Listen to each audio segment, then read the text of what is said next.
Welcome to this explainer. Today, we're decoding Linkspreed's UIID, the Universal Integrated Identity. We're going to explore exactly how it's completely shifting our digital lives away from that centralized legacy infrastructure and pushing us headfirst into the era of Web4.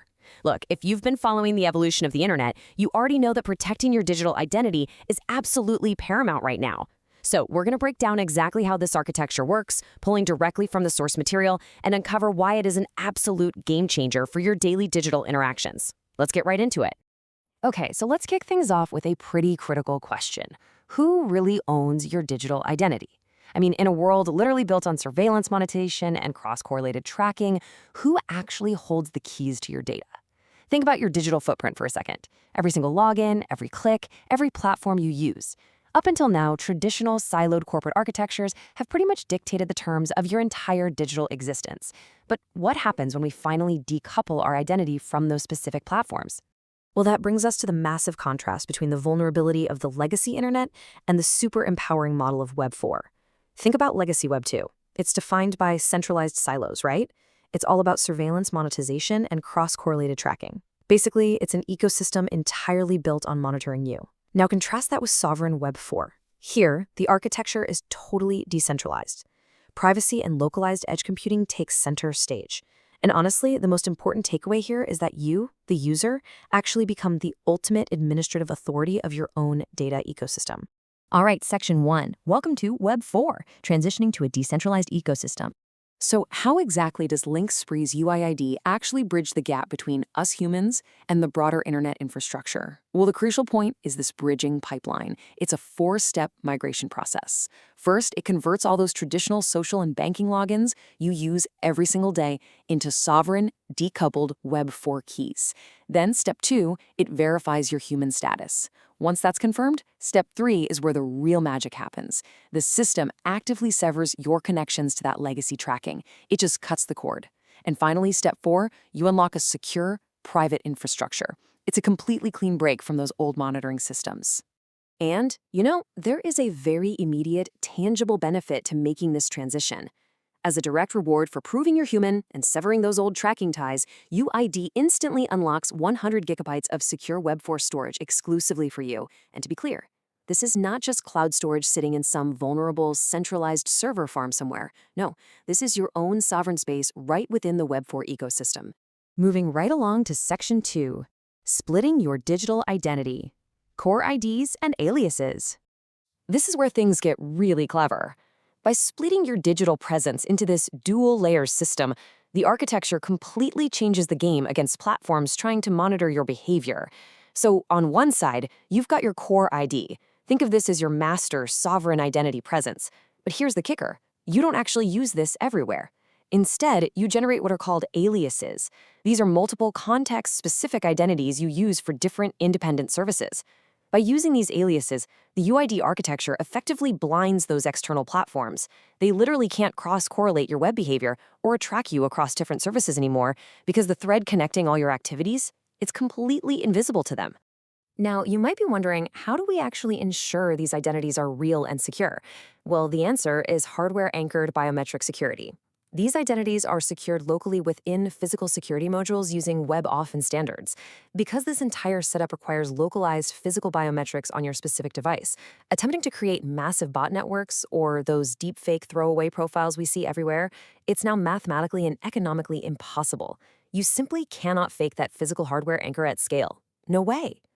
Okay, let's look at Section 3, under the cryptographic hood, zero trust and verification. So we are officially moving away from passwords entirely, which is a huge relief, right? We're relying instead on a strict zero-trust model, combined with localized data computation.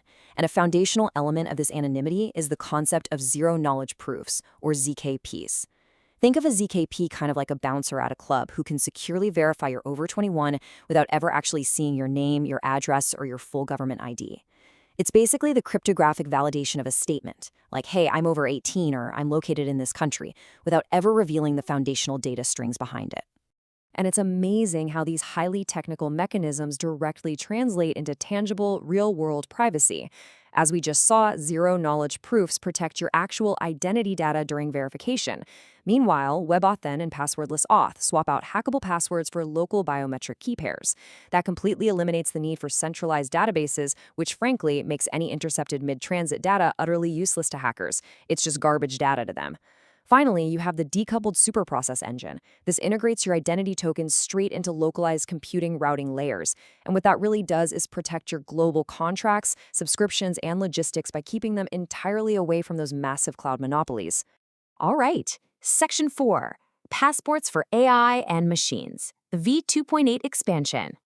But here's the thing, this infrastructure, it isn't just for us humans anymore. The stakes are way higher now. With the version 2.8 expansion, UIID functions as a comprehensive digital passport that actually expands to support 6 specialized entity types. It's now actively issuing secure digital passports to AI agents and autonomous algorithms. This means that non-human entities are held to the exact same rigorous zero-trust standards as you and me. By doing this, the system guarantees zero-trust provisioning across the board. And honestly, that is absolutely critical for preventing catastrophic credential leaks across the broader internet, especially as AI gets more and more integrated into our daily systems. Section 5 already, taking back your data, compliance, and ecosystem growth. So how does a decentralized passport like this actually scale up for massive enterprises and global systems? Well, it scales by making compliance totally seamless and completely removing the liability from the platforms themselves. By providing free verification frameworks for eIDAS 2.0 and striving for 100% KIDS Act compliance, UIDD really positions itself as a turnkey solution. Think about what this actually means for the future of enterprise and social systems. Corporations can securely confirm that you are a pre-verified user, but, and this is huge, they do it without ever accessing or holding your private records in their own redundant, isolated silos. It solves a massive compliance headache for them, and it completely solves the privacy headache for you. A true win-win. When you look at the big picture, this entire transition fundamentally boils down to one core philosophy: returning data ownership back to the individual edge device. It's quite literally about taking back control. By establishing this incredibly robust cryptographic paradigm, we are actively stripping power away from those centralized surveillance models. We're taking the master key and we're putting it right back in your hands, locally, right where it belongs. So, we've explored exactly how Linkspreed's UID uses localized cryptography, zero-knowledge proofs, and those new multi-entity passports to completely reshape the digital landscape. As we step away from the era of surveillance monetization and move into this secure, human-verified future, the only question left to ask yourself is this: are you ready to claim your Web4 passport? Or are you going to leave your digital life in the hands of the legacy web? Think about it. Thanks so much for joining me for this explainer. I really hope it gave you a clear window into the fascinating architecture of sovereign digital identity.